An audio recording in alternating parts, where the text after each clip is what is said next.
Okay. ថ្ងៃនេះខ្ញុំសូមណែនាំអំពីការបិទ control panel មួយចំនួនមុននឹងចូលដល់ហ្នឹងយើងចុច key start អក្សរ O រកពាក្យថា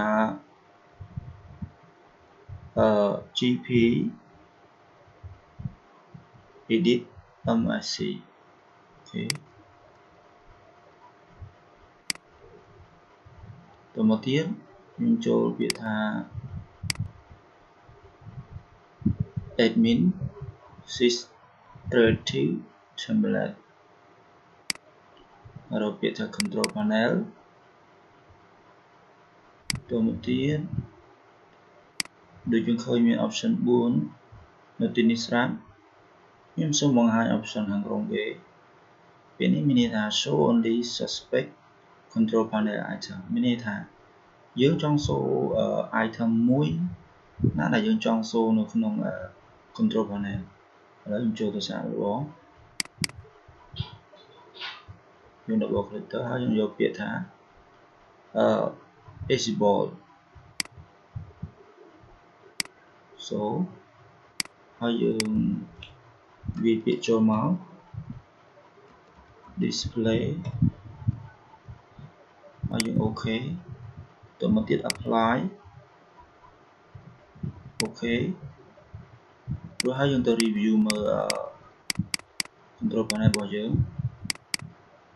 អូខេអញ្ចឹងយើងមានតែ display ទេដូចអ្នកឃើញស្រាប់ហើយតមកទៀតយើងចូលទៅបិទវាវិញយើងចូលឡើង only suspect control panel ដែរខ្ញុំពាក្យថា configure ឬ configure រកពាក្យថា apply អូខេតមកទៀតយើងទៅ refresh វាស្តុបជិះម្ដងទៀត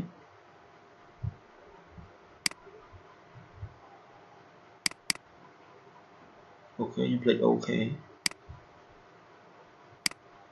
ខ្ញុំម្ដងទៀត refresh ខ្ញុំបិទសិនអូខេឃើញមកវិញហើយចេញមកវិញអស់ហើយ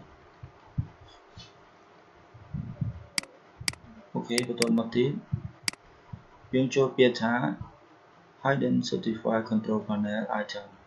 ពីនោះមានន័យថាដូចជាក្នុង control panel យើងចង់បិទឈ្មោះណាមួយឧទាហរណ៍ខ្ញុំមើលសិនឧទាហរណ៍ឥឡូវខ្ញុំយកពាក្យថា furniture ខ្ញុំចូល hidden certified double click មកហើយ editable មកហើយយើងឲ្យពាក្យថា font អក្សរយើងមិនប្រកាន់ទេអក្សរតូចៗធំក៏បានអូខេតមកទៀតយើង apply អូខេព្រោះយើងទៅ click លើ control panel មកឥឡូវតើបាត់ទេយើងបិទសិនអូខេអត់មានទេ font ព្រោះខ្ញុំបានលាក់វាហើយដល់វាហើយ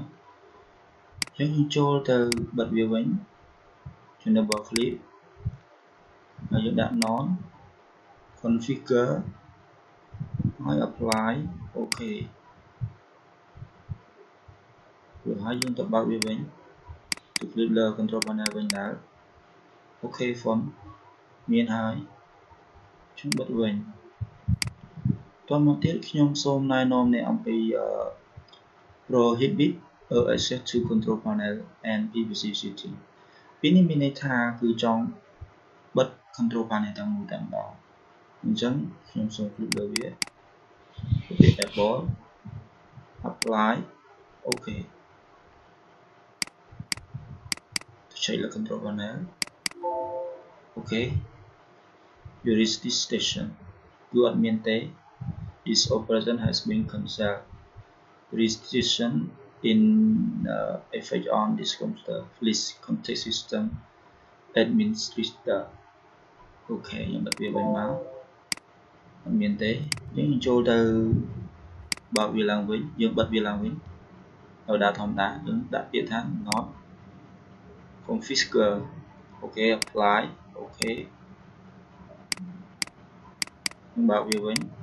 ok rồi nhá họ có nó ca mới video bọc nhóm nhưng mà cả đời luôn này họ con chuẩn bị liền